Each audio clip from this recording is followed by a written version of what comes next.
All right, we're live. We're back. My name is Sunny Ray. This is the Sunny Ray Show. Thanks to our sponsors, Raz Rocket. Today I'm joined by Forrest Richter. Forrest, today we're going to talk about talent is everywhere, opportunity isn't. I'm pumped. How are you doing today? I am very good, Sonny. Thank you so much for having me. I appreciate it. Cool. So maybe let's start off with just like maybe a one or two liner on the company that you're building, LaunchX, what you guys do, and then we can spiral back towards that part of the conversation maybe in about 15 minutes or so. But yeah, kick us off there. Yeah, so LaunchX is teaching teenagers how to grow and build real businesses. And when I say that, like, I don't measure our outcomes on knowledge gained. I measure our outcomes on student revenue produced. So in our flagship program, we're doing an onsite at UC San Diego this summer.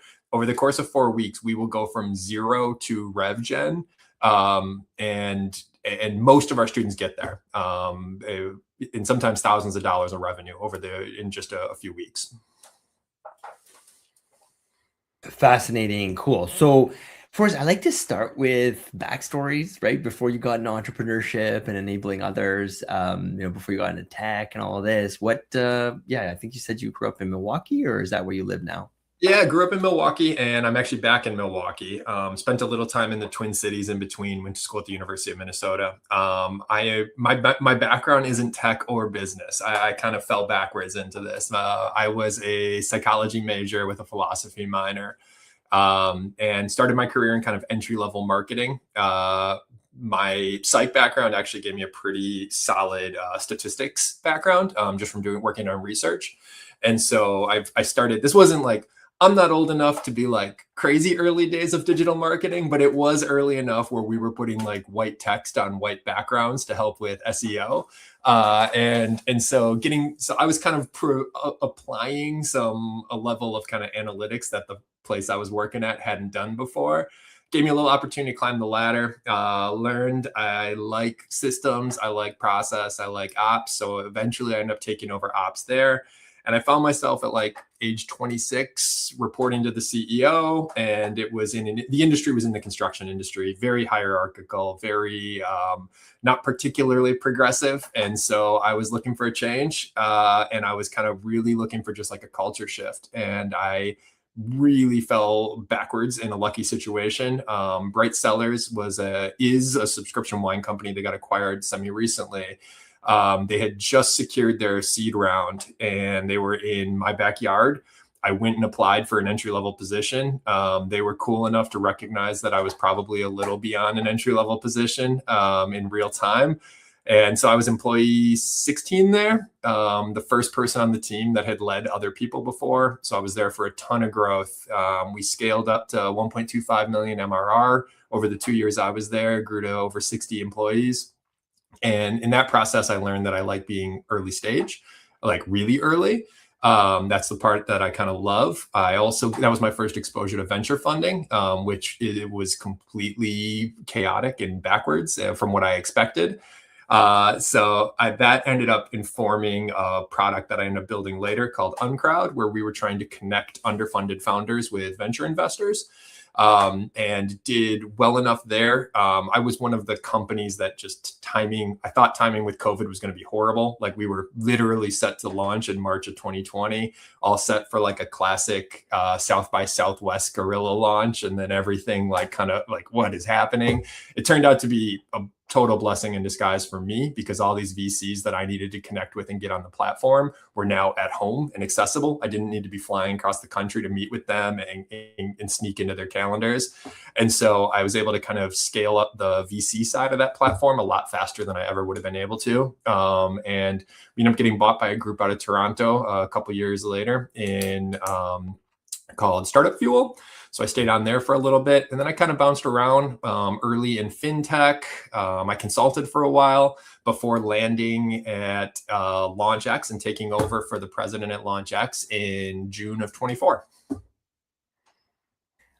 That's a pretty exciting journey. Okay, well, let's back up a little bit. So I wanted to ask you a couple questions. So you've credited an early boss who advocated for you and gave you great growth opportunities. What did she do specifically that made such a big difference? And How does Yeah. that, shape the way you think today?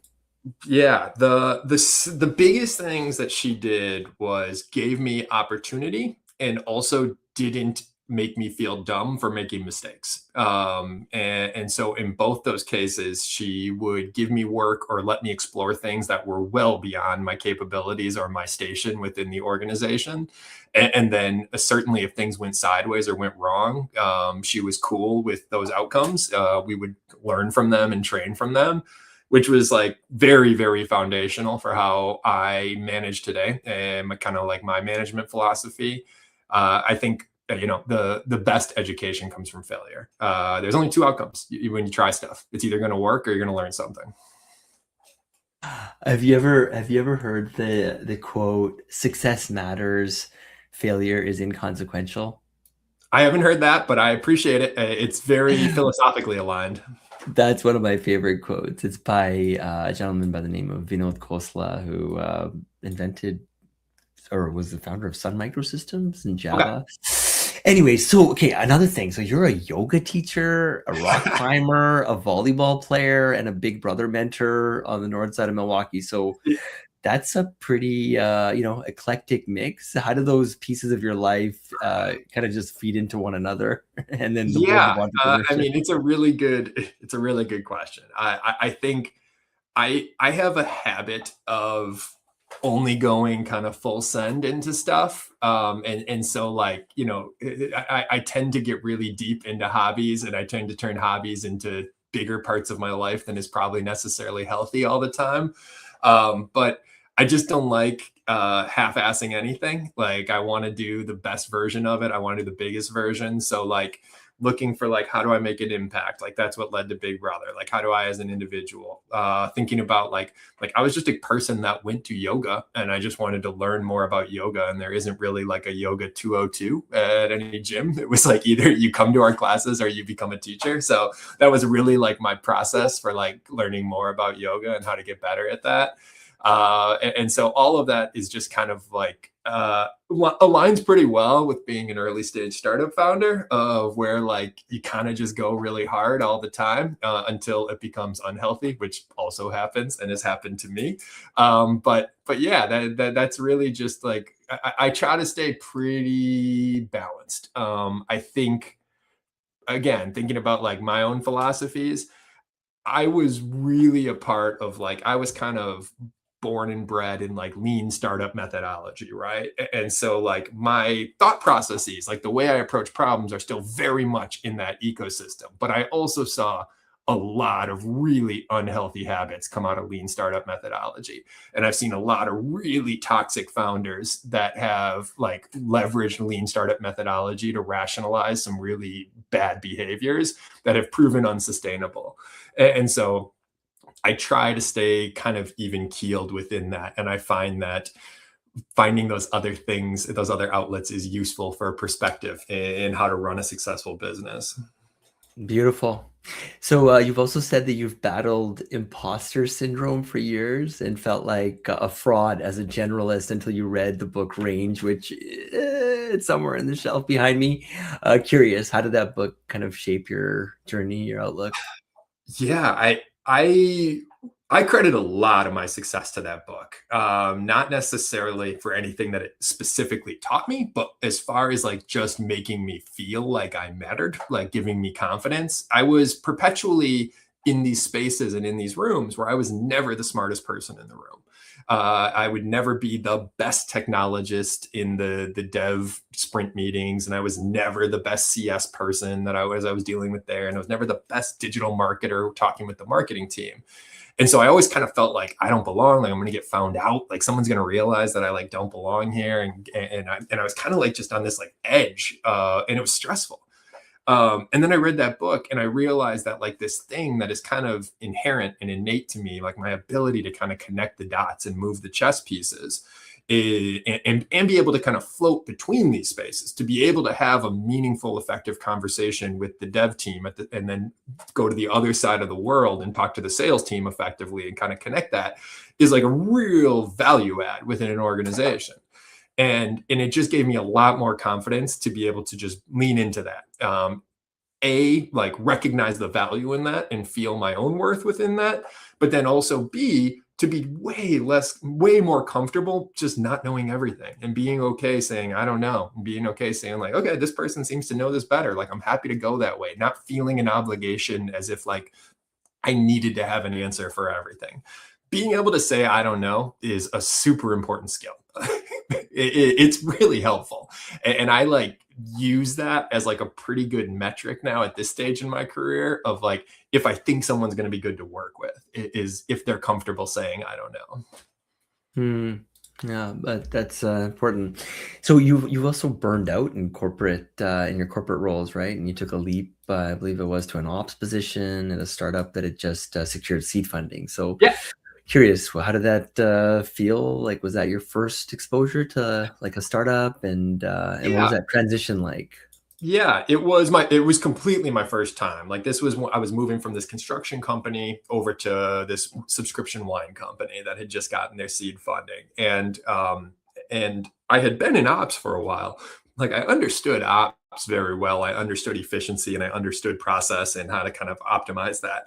But as far as like the cultural shift into a startup, that was completely new. And it was addictive. I mean, it was enthralling. Like to be at this place with like, again, I was 26 and I was the second oldest employee in the company, which was like the exact opposite of being at a construction company. I went from being the youngest person in every room to being the oldest person in every meeting, and it was just like the hours were insane, but the energy was just unbelievable. Like I could go to that office at, you know, midnight on a Saturday, and there would be three people there, some working, some having fun with wine. But it was just any time. Like it was such a cool atmosphere to see all these really competent, capable young people all kind of driving toward the same mission, and also just like taking big swings. Like I loved that time. That's why I like being there at like day zero, day one, is because you can do these huge impactful projects quickly. Where like I remember distinctly, like in that early days, someone was like, should we do a referral program? And everyone was like, yeah, like let's do it. That's a great idea. And then it was like 5 days later we had implemented it. It's like, okay, great, let's go. Like now we have a referral program. Nice. Yeah, I love the pace that the startups move at. So you've said your move into entrepreneurship wasn't a dramatic, quit your job moment, but rather something organic, something that went from side hustle to full-time founder. How did that evolution look like? Yeah, it started with me just consulting. I was, I hadn't necessarily, I had this kind of venture capital issue percolating in the back of my head. And I, especially just as an ops person, an exceedingly inefficient space. But I wasn't really interested in like launching my own thing. I just liked working at the earliest stages. I like solving problems. And then I was trying to kind of give back to my Milwaukee startup ecosystem because I had gotten so much when I moved into the startup space. And I realized that just like kind of grabbing coffee with people, helping them navigate some stuff was useful for them. I had learned some stuff. And then slowly that kind of turned into like me being like, I would do this. And then somebody was like, well, can we pay you to do that? And I was like, no, I don't know, maybe. And so I ended up spinning up a consulting firm eventually. Like, over a weekend, I built the website and got the business organized. And then like within 9 months, it had grown enough organically just through referrals that I couldn't do that and my day job anymore. And so I took that opportunity to kind of shift into having consulting pay the bills. And I used that to kind of leverage the jumping off point for building Uncrowd, which was my startup. Cool. Hey, Forrest, I know we got about 10 minutes left, so maybe let's talk about LaunchX a bit more. Like, what's the problem, like the burning problem that you saw that you're trying to solve, and yeah, just talk about the journey here. Yeah, it's really about creating opportunity for young people to do meaningful work in entrepreneurship. One of the luxuries of entrepreneurship is that the barrier to entry is actually really low if you can support in confidence, if you can support in skills. I've joked that CEO is the easiest title I've ever achieved because I gave it to myself. And so turning these people into CEOs and giving them the confidence to do it is like a really important thing. And especially like even within the last year with the proliferation of AI and vibe coding, the speed and velocity that I'm seeing from young people going from like, I have an idea to I have a functional prototype. I have a prototype that's hooked up to Stripe and now I'm generating revenue from is like, it is so fast how quickly things can happen. And so from our side, it's really just about like taking that same energy and redirecting that into intelligent process. How do you take something and make sure that you understand how to effectively ideate? How do you check for financial feasibility before you get 2 months into a project and then learn that there's not financial feasibility? How do we effectively learn that early on before we invest our time? Then how do we effectively build product from a process perspective? How do we make sure that we're not overbuilding our MVP, overdeveloping? How do we build something and get it into market? And then ultimately, how do we sell? And so it's not complicated stuff. It's more around like effective execution of processes of information that exists out there in the world at large.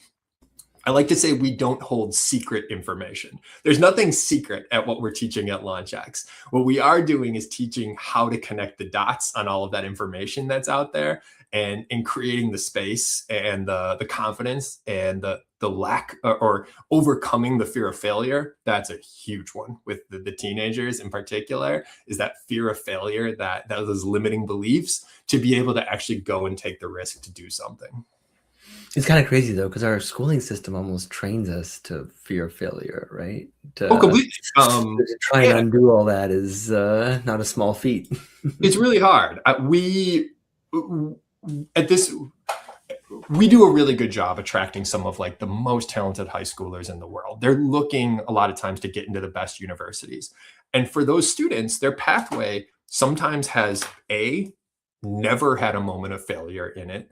And B, is usually structured at the classroom level, which is somebody at the beginning of the semester gives them a syllabus and says, if you do X, Y, and Z, you will get an A+ in my class. And they know that system and they can follow that system. And coming into entrepreneurship, I tell them on day one, no one has ever not failed. It's never happened. Like, you are going to fail. Something that you are going to try is not going to work. And a lot of people, that's the point where they just give up. So we need to teach you that failure is part of the process, that failure is okay, that pushing things out into market before you're confident in it is a really good way to gather data. And so getting over that fear of failure is a huge, huge, huge element of what we talk about. How do you teach teens that they should embrace failure? Like, what's the process look like there? It's hard. I mean, I think our school system is very much set up not to embrace failure. So this is kind of just a new concept. B, you're catching humans. Teenagers are at a point where there is a lot of self-consciousness, a lot of self-discovery, where they don't want to be embarrassed. They don't want to be embarrassed in front of their peers. They don't want to look like they don't know what they're doing. And then frankly, like, most parts of the world, even geographically, just don't have great experience around failure in any capacity. Where, like, culturally, like, I've joked that, I'm in Milwaukee, Wisconsin. I was a successful founder for a long time. And it wasn't until the local newspaper wrote an article about me that I learned how stressed my grandmother was about the career choice I had made. Once she saw me in the newspaper, that was for her like, oh, okay, Forrest is actually safe. He's doing okay.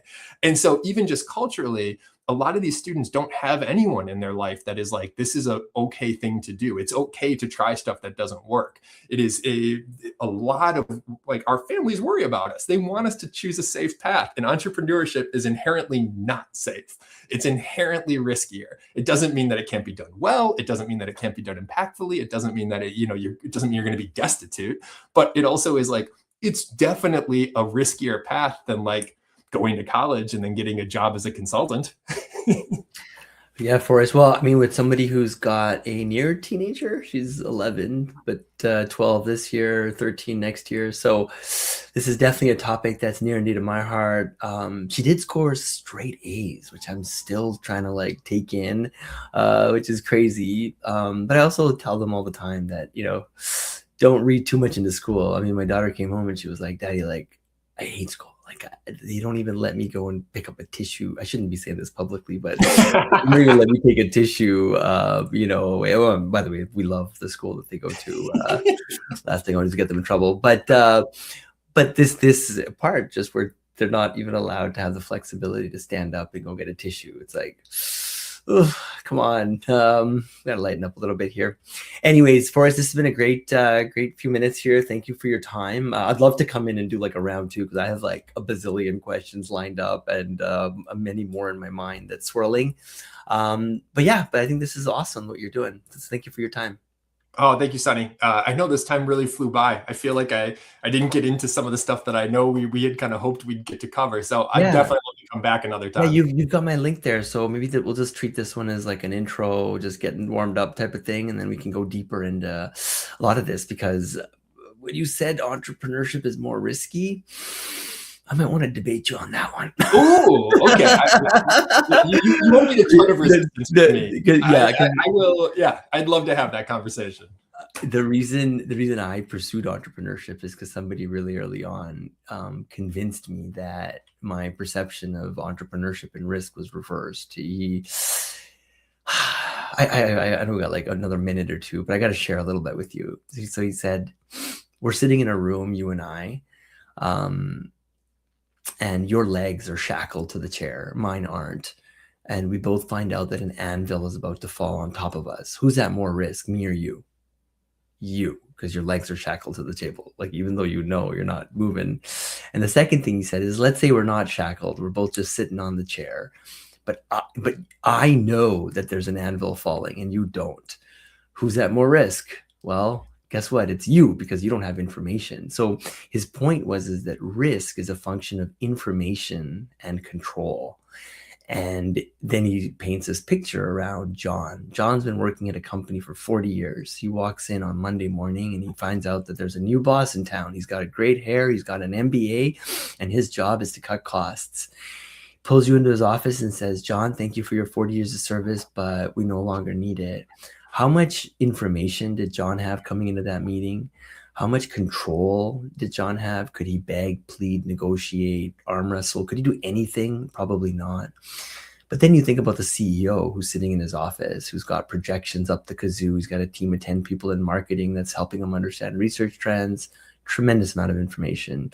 Can a CEO beg, plead, negotiate, give a discount, do whatever he needs to do? Absolutely, right? So I don't know. So his whole kind of takeaway was that you have more information and more control as an entrepreneur. Therefore, risk is minimized.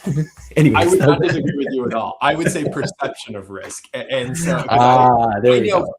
Like initially, I felt like being an entrepreneur was so crazy that I would risk everything. And then coming back into work, and I'm like, I can't believe I have all my eggs in one basket now. I normally like to have a bunch of things going on at once. This feels crazy that I would be so over leveraged into one role. Cool, Forrest. But I feel like we can talk for a long time on these topics. So thank you again. I love your energy, your passion for what you do. And this is quite something. Thank you all for tuning in. Until next time.